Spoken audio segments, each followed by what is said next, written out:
All right, Kim, thank you. Right now, thousands of children are waiting to get into child care centers, and many communities don't have adequate access to daycare. JT Siskowski is digging deeper into the strain this is putting on families and the local groups doing what they can to get families the help they need.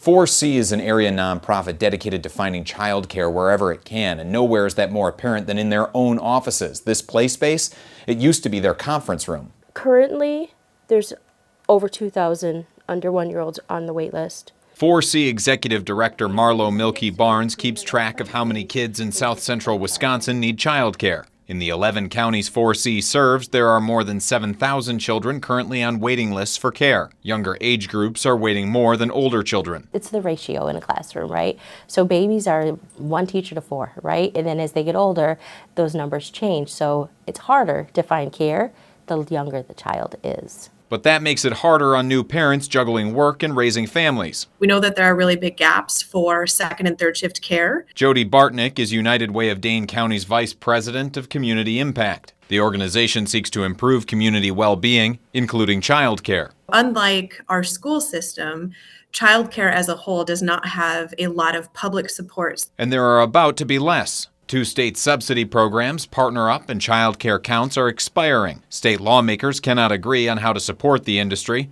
Without the money, care providers say they cannot pay staff. The only way to do that really is to drive up the cost of childcare. Passing the cost to parents, who would have to either pay or withdraw their children from coveted programs, and maybe even leave their jobs. Because you're like, I can't afford it.